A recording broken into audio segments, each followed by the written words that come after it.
Starting the podcast is always awkward, and I haven't really quite figured out how to do it. But you know who we got with us today? We've got Dr. Judd Burton with us again today.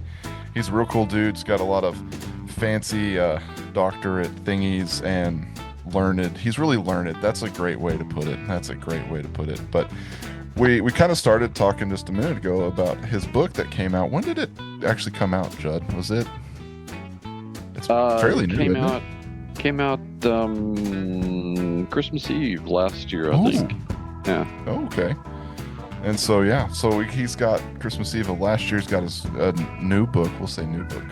I'm showing it to everybody who can't see it because this is an audio medium, right? But Decoding Gobekli Tepe. There you go. Okay, I was going to say what's it called, but you just said it. So perfect.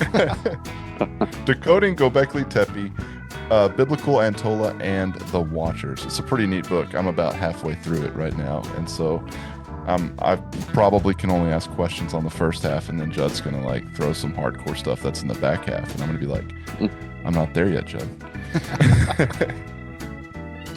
But I guess to start us off is Dr. Burton. Do you just want to tell us like what Gobekli Tepe is?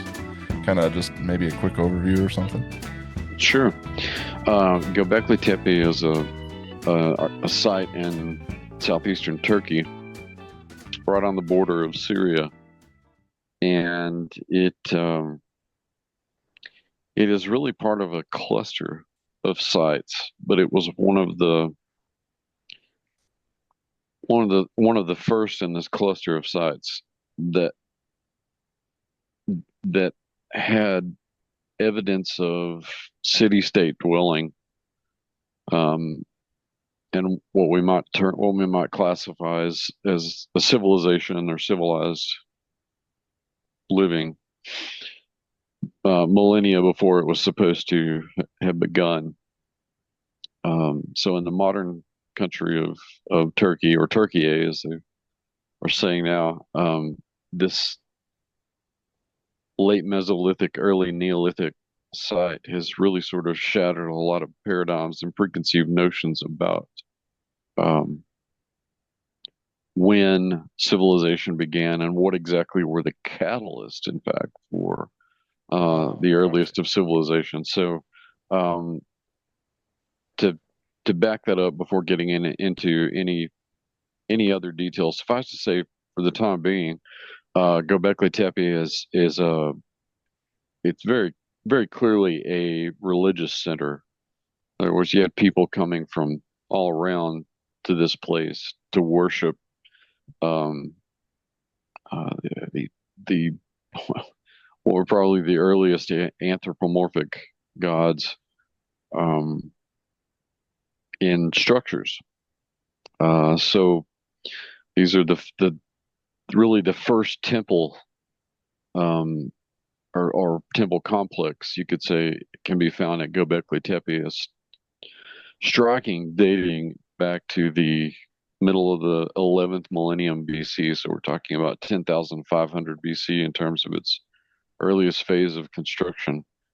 And for the longest time, scholars thought that the earliest of civilizations began in ancient Samaria, ancient Egypt, and the Indus River Valley civilizations like Harappa and Mohenjo-daro.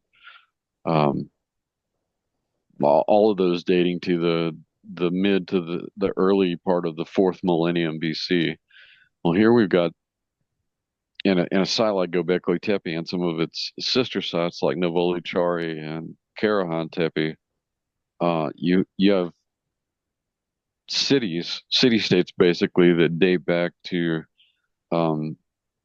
as much as 6,000 or 7,000 years earlier than what historians and archaeologists and anthropologists had previously rested on in terms of the dating for the earliest civilizations.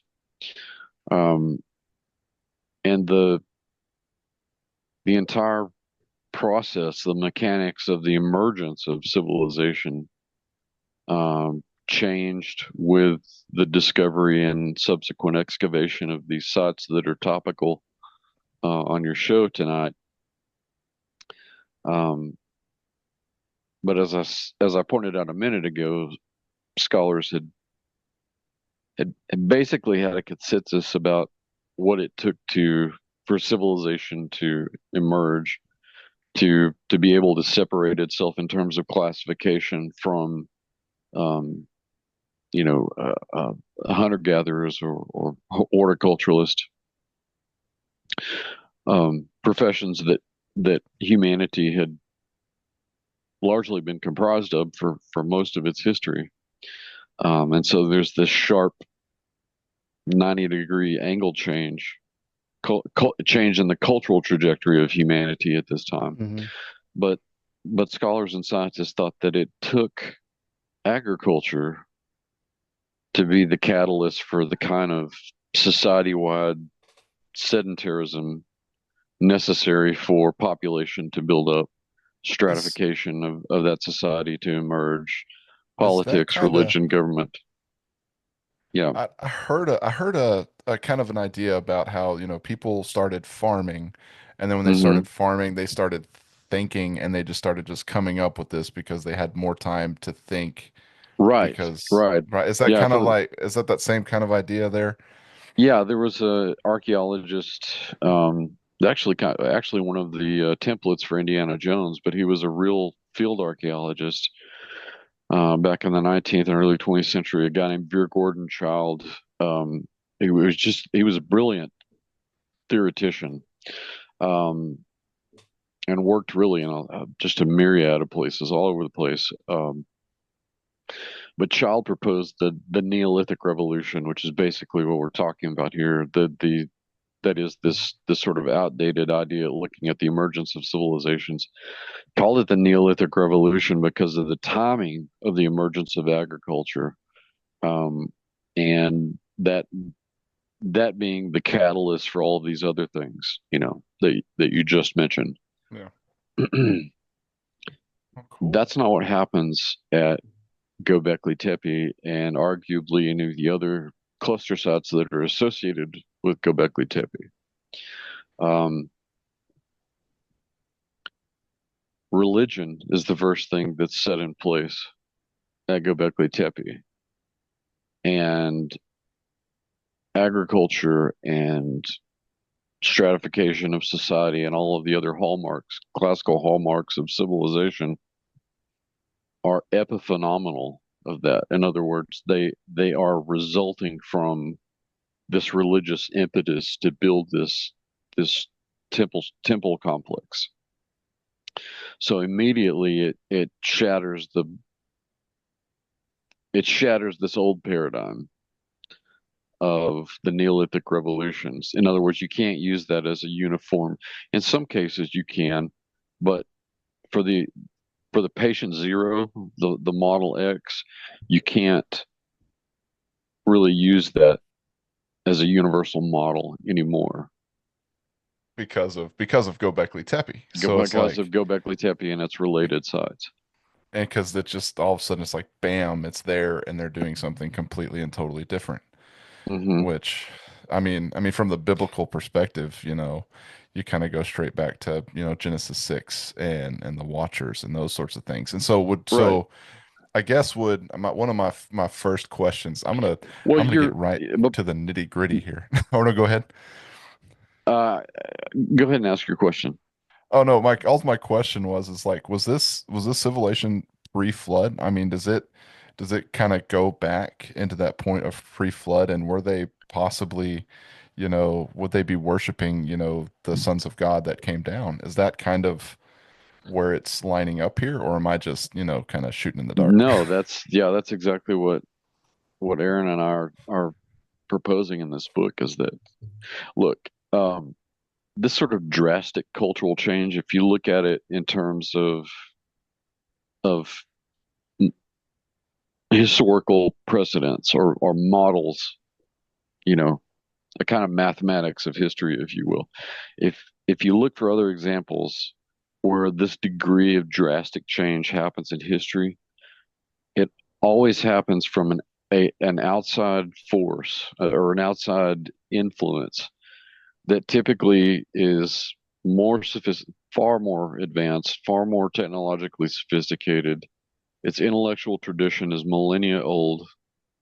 Um, it and it typically doesn't have the best interest at heart of the people that it's affecting. But one of the example that I jumped to in the book is one that the historian Jared Diamond uses in his book Guns, Germs, and Steel. Um, and this kind of world history that he writes, the climax is the clash between the Spanish under Pizarro on the one hand and Atahualpa, the Incan king, in South America. So in 1532, these two forces clash essentially. But there were already distal causes to this that had been set in motion long before either Pizarro and his people and Atahualpa and his people met. It has to do with geographical layout of the continents. The Eurasia is long east to west, so that meant that when metallurgy and agriculture and those sorts of things emerged, they could go along latitude lines without running into a great deal of variation in weather and climate and geography, and could therefore travel more easily. So, this included, all of the hallmarks of civilization in the old world, pastoralism, metalsmithing, that sort of thing. The continents in in the Americas are long, they're long north to south, so it took longer for those civilizing elements to spread from Central America. You had basically every climate and landform on the earth that these things had to travel, so they traveled more slowly. So that meant that humans in the old world had been exposed to millennia of herd animal diseases like smallpox and anthrax and a handful of other things. And so over the millennia, you've got generations that are successively inoculated. Their immune systems are prepared for it. Not to mention the high degree of metallurgy and things like gunpowder. All of this stuff is set in motion in the old world thousands of years before Pizarro and Atahualpa meet. And it doesn't mean that one side was braver than the other. It just means that there were all of these things that had happened that had put the old world in a place to conquer the new world that went far beyond political agenda. And of course, the ramifications for the new world is that the culture is literally decimated. It's brought down to the nuts and bolts, and is irrevocably changed because of this.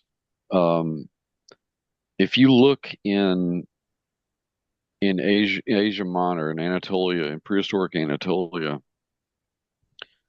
for a changing factor of that magnitude amongst humans, you're not going to find it. You cannot logically point to any other population of humans at the time and say that they would have had that degree of technological advancement, intellectual advancement. It's just not there, because everybody was hunter-gatherers and horticulturalists of one sort or another, and had been for hundreds of thousands of years at that point. And so you cannot choose from, that equilibrium of human advancement and development. There's no human influence that could bring that about. You have to look to a supernatural explanation. And so, I was going to ask, I guess it's the Aztecs, I'm going to completely say this wrong, their god, what is it, Quetzalcoatl or something along those lines. hmm And how, like, so like that's an You example. got How it. You many, got it, Caleb. yeah, yeah, I nailed that one again, huh? How many, how many cultures out there, like that's an example of, they have these stories of a worldwide flood, and then somebody randomly shows up, and it's not just them. Like I know there's a lot more out there, but hmm that's what I'm thinking of, where somebody basically just comes up on a boat and then has all this knowledge that they impart on these people, and then they disappear, and that's the kind of story that a lot of cultures have, where this knowledge comes from. So kind of what do you think about where would these people gain this knowledge? Because I'm Well, looking at, what you're or go talking ahead. about is post flood. That would be the reboot. Oh, okay. That would be where I think a second incursion is probably at play. Uh, Uh-huh. but in because Gobekli Tepe's initial provenience is pre flood, um, we're looking at the same cabal of watcher angels, or at least one that was aligned with the Mount Hermon event. Mhm. And one of the things that gets covered in the book is those angels knew that Eden, which was not just a garden, but in fact was a country, Eden was somewhere in that region of uh, ancient Anatolia, and that it would be important, in fact, for the very birth of the nation of Israel, because Abraham is called from that region of Anatolia. Abraham is from Haran, which straddles what would today be the modern day region of southeastern Turkey and northern Syria. Um, so they knew enough that this region was not only going to be strategically important to Yahweh, Mhm. but that if they could weaponize that region in a kind of Tower of Babel kind of event, if they could either overpower or convince the cherub that guarded the gate to Eden to side with them, that they could somehow weaponize this strange place where heaven and earth touched. Ooh. Because And and So and go kind of ahead, for Caleb. context, real quick, just for the people listening that may not know a whole lot about this, kind of where Gobekli Tepe is actually at, which you mentioned just north of Syria, kind of on the border, but like I don't know exactly how far. I'm looking at a map north of Jerusalem, but like if you go to your Bible and flip to the back, like they've always have a map about like the patriarchs and where Abraham went, and basically if you Mhm, follow like where Abraham journeyed, kind of like you were talking about, this is right in that same area, kind of the mhm. northern part of where Abraham could have been near this site, and also like you've mentioned, the garden. If He you was follow, at one. That's in his all of this was in his backyard. yes, for sure, yeah, and like if you follow the rivers, the Euphrates River, this is hmm not far from the Euphrates River. That's right. It's very close to the headwaters of the Euphrates. Yes. So that's kind of gives people listening a good idea of where this is at, hmm in context to Abraham, in context to Jerusalem. It looks, if I'm guessing, just 700 miles north hmm of Jerusalem, just hmm guessing. So, As the crow flies, um, yeah. Yep. Yeah. So and I guess. Oh, no, go ahead, Caleb. I I got was gonna weird. I say, got like and questions rolling up in here, man.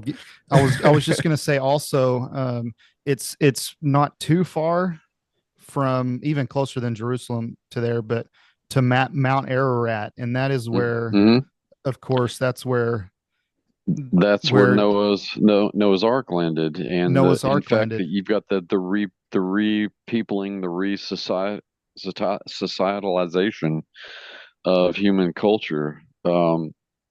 It, it's easy to kind of peripheralize Turkey or Asia Minor or Anatolia. They're all hear me throw those terms around. They all mean the same thing. It's the same region. Hmm. Um, but in a lot of ways, the biblical narrative begins and ends in Anatolia. Hmm. Um, it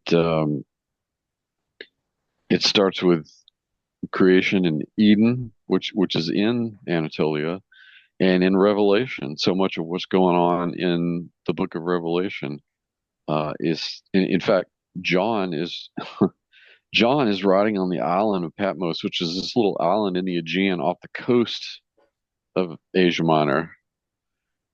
And it just so happens that the island of Patmos is on the exact same latitude as Gobekli Tepe, Hmm.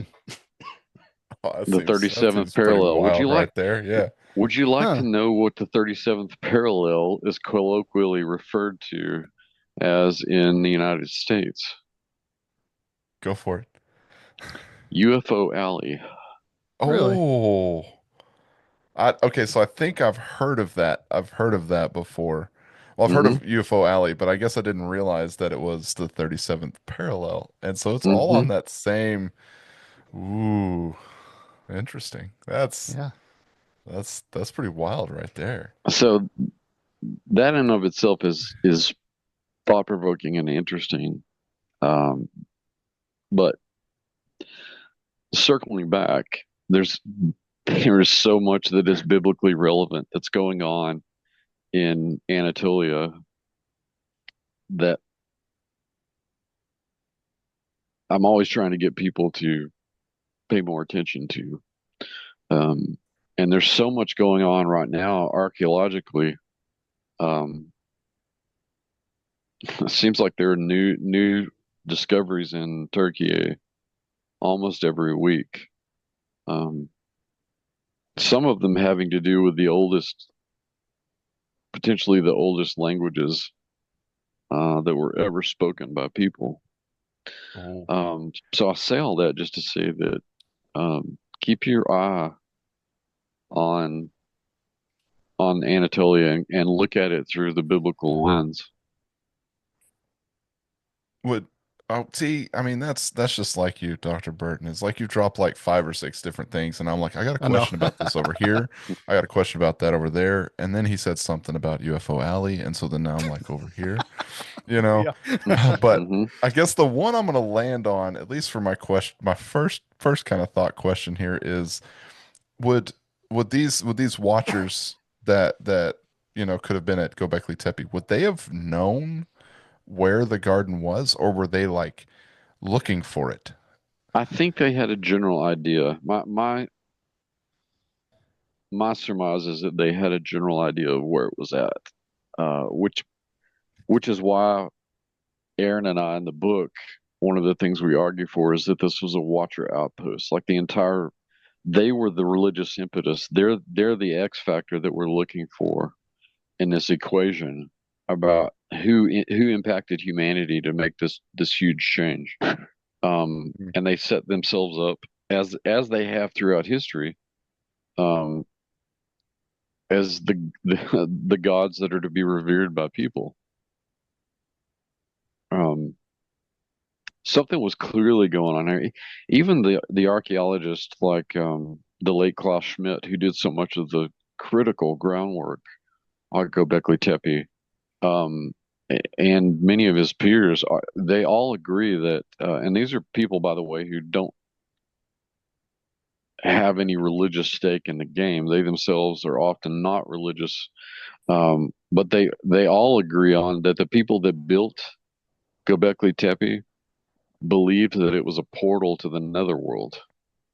Hmm. Ooh. And so, um, yeah, the watchers that were active in the region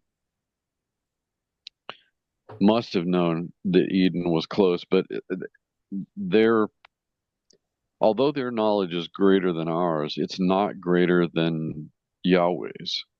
So they know enough to be able to prognosticate um, a rather fuzzy picture, not a perfect picture of the future. Um, so they knew enough because of their celestial origins that they were able to make this outpost there. Um, but ultimately, it was a failure. And one thing for the kind of for the listeners, real quick, that aren't super familiar with this, to kind of bring home the point that something definitely was going on, because it went from the archaeologists typically, and correct me, of course, that always thought that basically at this point they would be hunter gatherers and they wouldn't be able to build something like this. And Mm-hmm. then all of a sudden they dig up, like you said, this site that has in the center of it, and I was looking up the how much they weigh. In the center of it, it has pillars coming up that weigh basically 10 tons each. Mm-hmm. So these massive 10-ton megaliths, and then in a circle around these 10-ton megaliths are, I was trying to count them,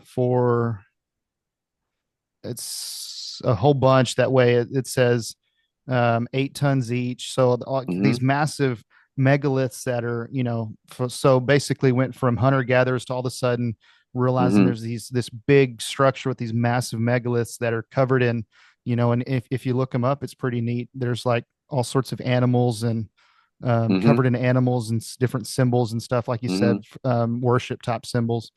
So that kind of drives the point home that something definitely was going on. That, where did people learn how to do this? Mm-hmm. Mm-hmm. So Yeah, I think it's pretty clear that all of the boots on the ground stuff that went on in terms of the construction of the site was largely done by humans. Um, they were one of the things that the Watchers were is they were teachers, they were culture instructors, and so um, this knowledge was passed on to them. But I think um, in order to prove that they were gods and to make humanity subservient, human labor has always been a huge factor in the building of megalithic structures. In other words, Yeah. you gave the techniques and the technology to be able to do that, the Watcher tech, if you will, to humanity, but they were the workforce that did it. Um, but even with human labor being the mechanism for the construction, it doesn't take away from the importance, the supernatural significance of the site, the kind of supernatural technology that's at work. Is not of human origin. It's from another dimension. Yeah. Yeah. What one of the things I remember kind of by reading the book, kind of to where I'm at in your book is that Gobekli Tepe was intentionally buried. Hmm. Was that pre-flood? I mean, was that almost to the point where they buried it maybe knowing that something was coming, or was this post-flood, or how does that all, or did they bury it thinking they could just dig it up at some other point and come back? Well, I don't it know. could that could have been, and Aaron and I deal with that a little bit in the book. We sort of left that as an open question, but um, I'm sort of the mind that they kind of had buyer's regret, about the whole thing in the pre-flood world. In other words, they saw the conditions that were brought about, um, undoubtedly with the presence of the Nephilim um, in the region, and just the rank wickedness that had happened, and probably felt that they couldn't escape the judgment that was coming. And so to make sure that this never happened again, they buried it purposefully. That is certainly a Yeah. potential scenario, but it seems to have been recovered in some way, if not at that site, then at another site like it, because we get in apocryphal sources, we get the story of Canaan, who was in the line of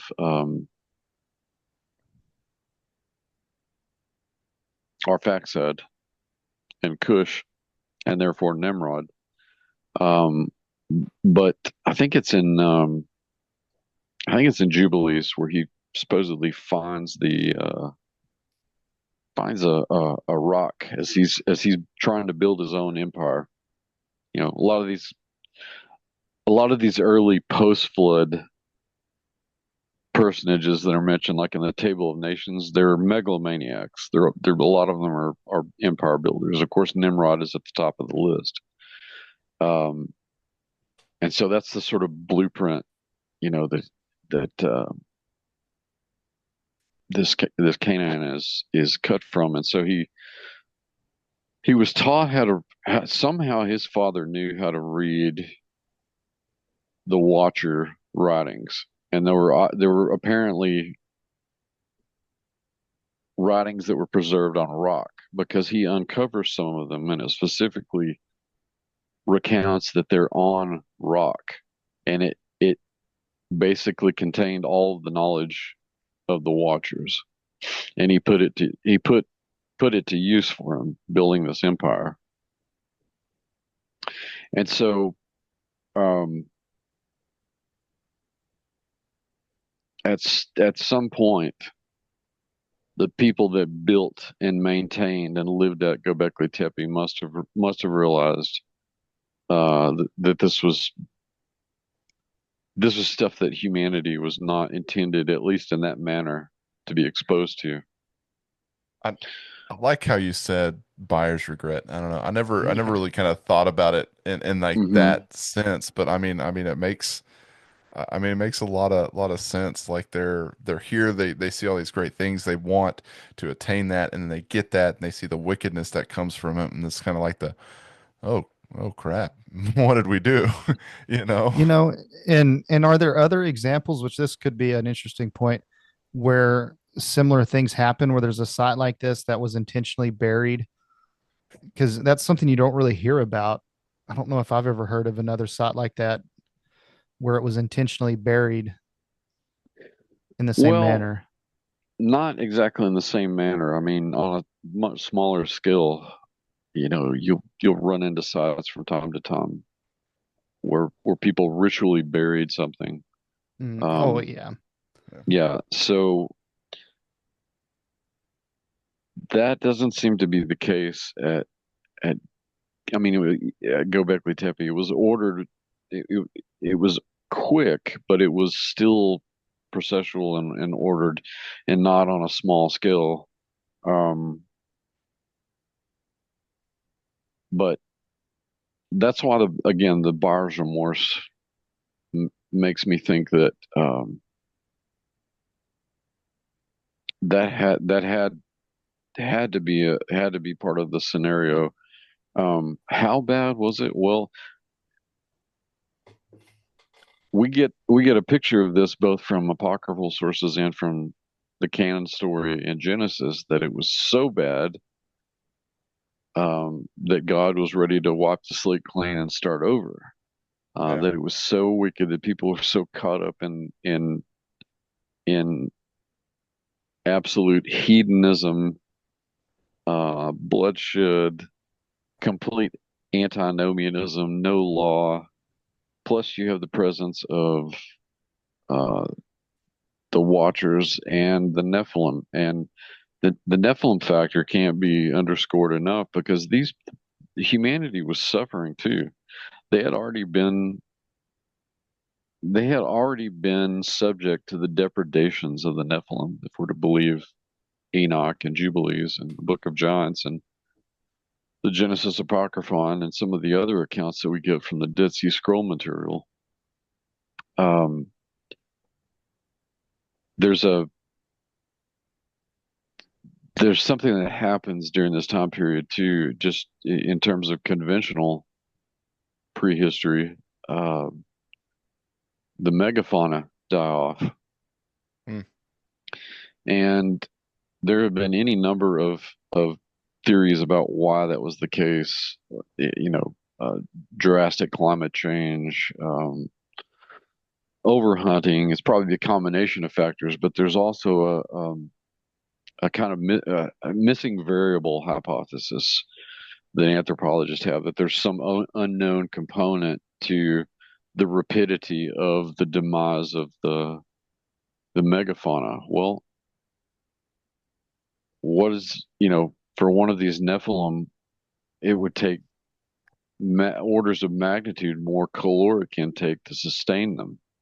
I was So just about to say giants eat a lot of food. so they're of course going to be taking a lion's share of these populations, whether they're mammoths or mastodons or in the Americas, bison latifrans or bison antiguus, any of these huge gigantic bison. And then when those begin to taper off, the predator megafauna would taper off, like the saber-toothed cats and the short-faced bear and dire wolves and The things like giant that. sloths. Well, giant sloths aren't predators, though. Yeah, they got they got eaten out before the predators. Right, went. exactly. And when all of those populations die off, you begin to see the predator megafauna die off too. And so, to my mind, again, the missing variable here is the Nephilim, whose pre-flood remnants would have largely been expunged. It would probably take another program to talk about some of my theories about the material evidence for Nephilim, but we can certainly do that. Don't worry. I'm writing it down. Yeah. Episode ideas. He's on about 20 right now. Along with t-shirt. I also have a t-shirt. Buyer's regret is got a t-shirt idea. I got another one. So if I ever do a t-shirt and I use buyer's regret, Judd, okay, you're getting locked in. All right, man. I love it. Love it. I like the idea. Oh, go ahead, Caleb. My bad. Oh, I was going to say, I heard a theory on this, which I know, I already know what your thoughts are. And it doesn't necessarily match up with the biblical text, but I heard a theory that, and this would of course mean that this site was post flood. But have you heard the theory that this was potentially Noah's altar that he built? Mm-hmm. Have you heard that theory? I have.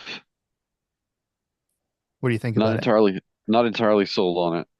Yeah, only because of the proximity. I mean, yes, Gobekli Tepe is comparatively close to the Ararat region, but I think you're going to have to look in the Ararat region in Armenia, eastern Turkey, far eastern Turkey, that region, for Noah's altar. And I've kind of got it pulled up. It's at least 300 or 400 miles. Right. And I'm just ballparking here, and then even the biblical text says, then Noah built an altar to the Lord and took of every clean animal.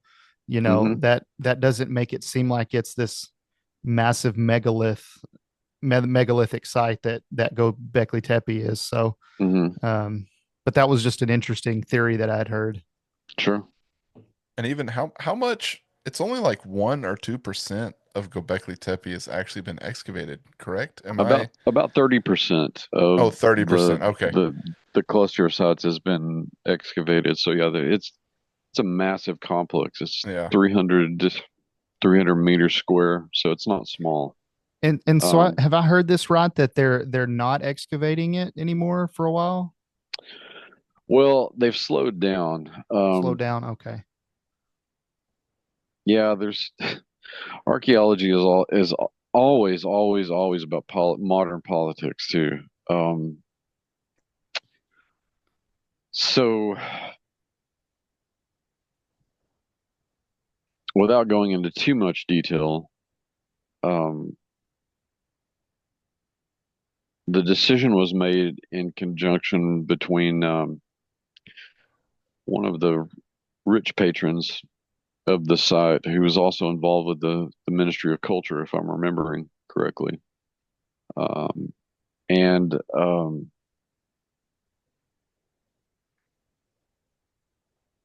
some sort of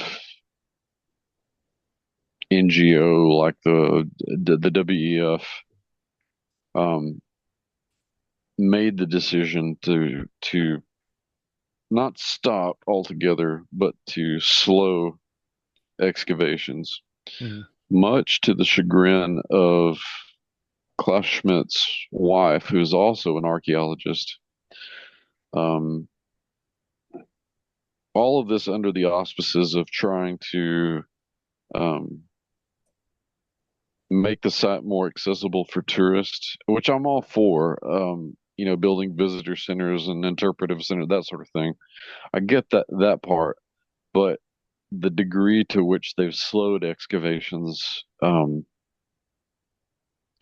is puzzling at the very least and alarming at the worst. Um, because that just doesn't happen on an excavation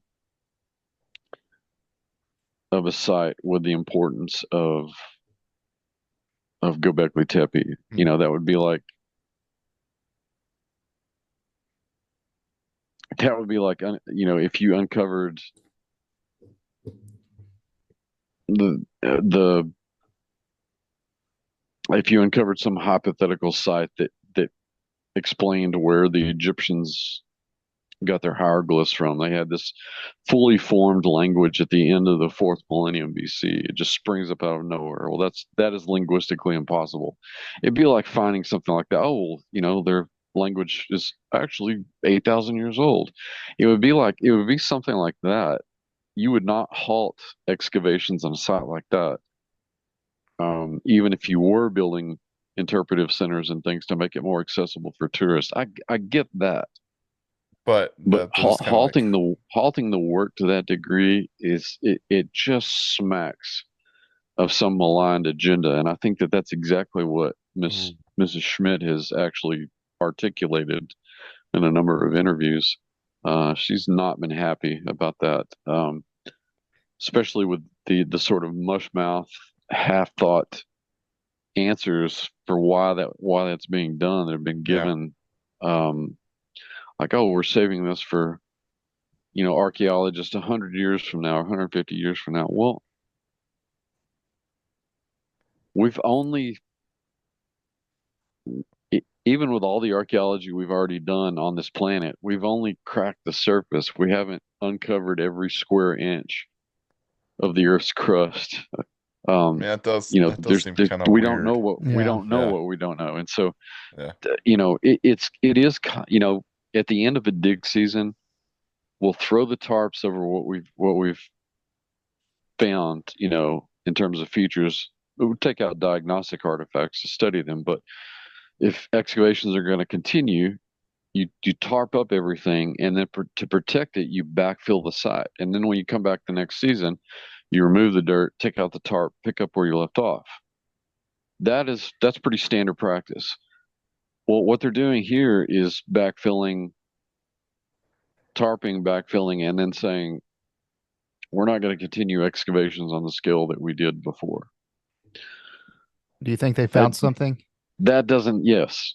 And I think it's extremely biblically, they found something that's extremely biblically relevant is what that's they what found. it seems like. They found something and they don't want people to know about it, and or hiding it or something. Yeah. What do you think they found? Well, I think that they're closer to whatever supernatural technology, whatever the residue of that was left at Gobekli Tepe by the Watchers. I think that they've either found or they're close to finding it. Oh man, so many questions. Like, I mean, like, well, because where do I even start? You have to understand, guys, that this even if I didn't have a faith dog in this hunt, which I do, I can't separate my Christian faith from my scholarship. But I'm telling you, even if I were your run-of-the-mill agnostic academic, that is not the way that you proceed with a long-scale archaeological project. It just does not happen. Ooh. So unless they found something, and I mean, I guess the possibilities are endless. I mean, you could have the language that was spoke, pre-Babel, or you could have Watcher language down there. I mean, There's Hmm. so much that could be in this site just to cover it up. Well, Well, and I guess or move on. I mean, so many questions. So I'm writing them all down. Well, so what is secular archaeologists that don't have the, that are, say, the atheist or secular archaeologists, I guess, where do they think this knowledge come from, or what are their thoughts on the fact that it's getting covered up and not? well, they've expressed, I mean, for the most part, in the reports and papers that have been published on the side, they've expressed that, and it's as you might expect, it's a naturalistic interpretation. Hmm. Um, but it seems to me that archaeologists are split on on what's happening at Gobekli Tepe. You've got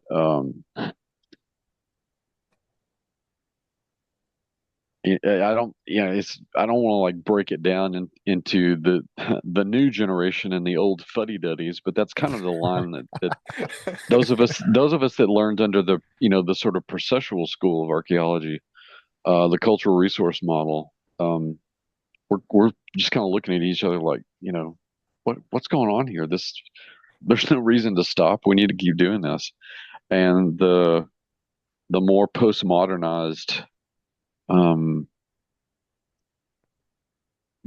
dare I say, politically manipulable elements Yeah. in archaeology are right on board with it. Basically Hmm. saying, well, Yeah. probably right. Let's save this for a generation down. There's going to be, trust me, in a site, and certainly the cluster of sites, the culture that's represented here, there's going to be generations. If we're around that long, there's going to be generations of work to be done at this site. Digging on it anyway. I mean, Yeah, yeah. yeah. And another place I just thought of where there's no, like, or very little digging happening is around the, like, underneath the Dome of the Rock, or the places like that in Jerusalem, where they're like, we're not digging here. I mean, what if, if they dug under the Dome of the Rock and found the Ark of the Covenant or something, that would change. That may not be Well, a good it parallel, would, but but that's also extremely political, yeah, um, Yeah. because that's a site that's yeah, oh yeah, it would. yeah, yeah. It I can't, short of a miracle, I don't know that something like that could ever happen. Yeah. Yeah. Oh man. I don't I got so many questions to go off here. I don't know which one to ask first. I mean, in all honesty, it's really kind of thinking about just the idea that maybe they found something, Hmm. along those lines, and that's why they stopped digging, or maybe they found something that completely and totally corroborates. I mean, the other thought or side that I'm thinking too is, what if they found something that really, corroborates, that, yep, this is pre-flood, this is Genesis 6, this is, biblically accurate, almost saying like, Bible's true, all that sort of stuff. I mean, it Well, could I be mean, almost, the precedent's there for extreme measures being far more extreme measures being taken to hide those sorts of discoveries. Look yeah. at what the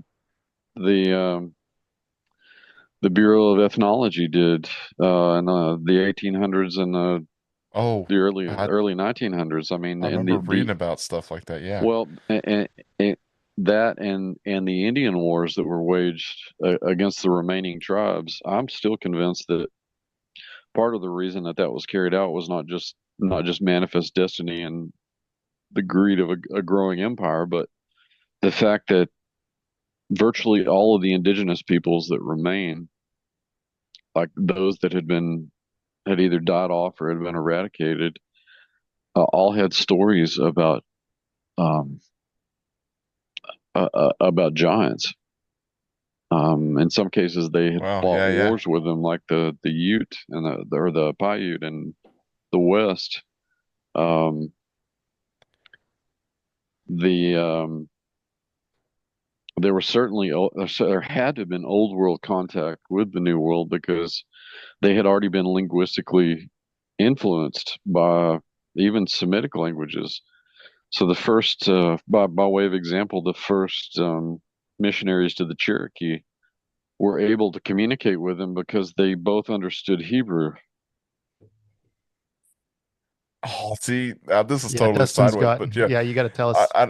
I've totally already sent a picture to Judd and Dr. Burton earlier, but it's like I'm in Comanche in this, for those like are listening here, not from Texas, Comanche is a small town, central Texas, and they've got Mhm, a little, small museum there. And in this museum, there's a rock that's got a depiction of an angel on it and Hebrew writing, and right next to mhm, that rock is an oil lamp. mhm, And I remember like I was asking the people, what about this? And I mean, they were like, oh, well, that's just a rock that was found in like a cave outside, I think Gorman, Texas, I think's what it was. mhm, And well, and I was standing there with my buddy. I think he listens to the podcast. It's Brandon. You've met Brandon, right, Caleb? I was standing there with Brandon because he was there. And I was like, Giants, Brandon? Brandon, Giants? And I started like pointing at it, and he's like, maybe. And it's like, it's just interesting to kind of think about, mhm, well, how did this block just wind up in Central Texas? mhm. And if You you know? if you look it up, there have been other rocks found. There was one I found in New Mexico, and there was an article about it, and kind of another deal at a little museum. There's multiple places where Hebrew writing has been found on stones, like That's not old, the and yeah, that's not the Los Lunas stone, is it? yes, that may have been Yeah, that in New was a forgery. Mexico. That's a forgery. It's a fake. Yeah, Ooh, Oh, I don't know. it's a recent. See, that was my going to be my caveat is that Um, there are let's- legitimate examples of old world contact before Columbus in the New World, but some of them, a lot of them, are fakes, our fakes. and they were done in the between. A lot of them were done in the fakes were done in the 19th century. Um, Well, but interesting, there are interesting. there are examples of Phoenician and maybe see it's hard to distinguish between Phoenician and Paleo Hebrew because they're basically the same language on paper. Um, so you do find what I mean. It's probably Phoenician, but it might be Paleo Hebrew. Um, the Phoenicians were the greatest mariners in the ancient world, so it doesn't surprise me that they would have made it all the way to the Americas. Yeah. But I say all that just to say that sort of circling back to extreme measures taken to cover up something. Look at the measures that were taken to cover up basically the history that included a lot of supernatural stuff of the Americas. It's bad enough that you know the unconscious biological warfare sort of finished off most of the Native Americans. Yeah. But because of what they knew corroborated so much of the Bible, um, they were silenced, and in some cases, genocide was used to finish off the job. Man, this is probably the most interesting podcast we've ever done right here. So many different tangents. I've got a ton of other podcasts. Caleb, you're just laughing over there, yeah, you know. you're just Well, giggling.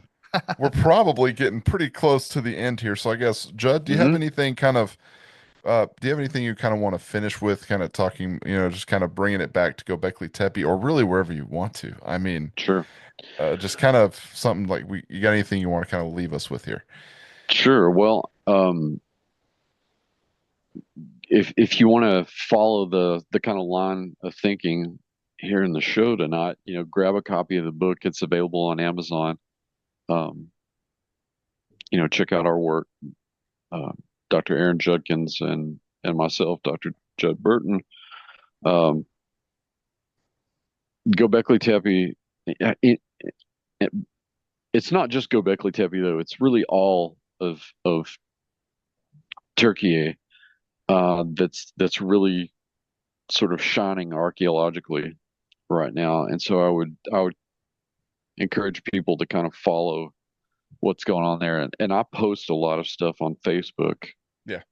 articles and things like that. And a lot of them are related to Anatolia, Turkey. So that's one way to do it, is follow me on Facebook. My website is burtonbeyond.net, and follow me on X.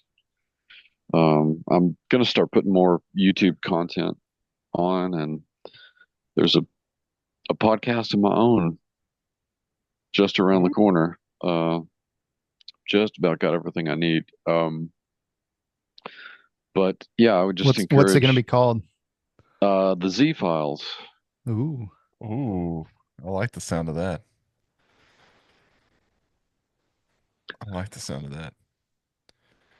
So yeah, I would I'd just encourage people to pick up the book. It certainly won't be the last book on this topic, because there's still so much material that we weren't even able to put into this book. And I've got some stuff that's it's related, but it's also kind of peripheral to what we were talking about in Gobekli Tepe, kind of a broader look at all of Anatolia, not just Gobekli Tepe. And I'll put a link to the book, to Amazon page or whatever, in the description. And he's also Dr. Burton here's got a ton of also other cool books. He got a really cool Interview with a Giant, right? That's a good one. I think I've talked about that one before. He's also got a really cool one that's on Central Texas. What's it called? I got it on my shelf somewhere. Oh, the Paranormal Big Country. Oh, the Paranormal Big Country, which that was a fun one to read. Me and my dad have read that one, and it's just neat because it's Central Texas. Hold on to your horses. I've got material for 2 more books, so there'll be a volume 2 and 3 eventually. I'm in. I was reading about Coleman the other day, which was real funny because I do a lot of deer hunting, which is just the other side of Lake Coleman, and I was reading about Coleman, and then I was out there, and I was like, "Oh, this is neat. I'm right here in the area." Yeah, I know that place well. Yeah. So, well, cool. Well, awesome. Well, thank you for talking with us today, Dr. Burton. I have sure enjoyed it. And, just like the last, time we had you, I had like 45. Now I have like 67 different topics, mainly questions to ask and go for. And I have one t-shirt idea. So a very productive podcast. Your t-shirt ideas, you came up with the one beforehand. Oh, yeah, we did. We did. Darn it, Skynet. With that, that's on right. Darn it, Skynet. That's right. That's right. Yeah. Darn it, Skynet. Well, all right. Well, that's probably a good spot to end it. Well, thank you guys for listening. And remember, I'm going to post a lot of that stuff in the description. And, so just like starting the podcast, ending it is just as weird. So, Caleb, do you have anything you want to say to end it, or you good? I'll end it with a dad joke. All right. Oh, we didn't do dad jokes. Dang it. I have a dad joke. Oh, you do? Oh, you Let's do? hear it. All right. I do. Yeah. All right. Gird your loins. Brace yourself. Loins have been girded. Yep. What do mermaids wash their fins in? What?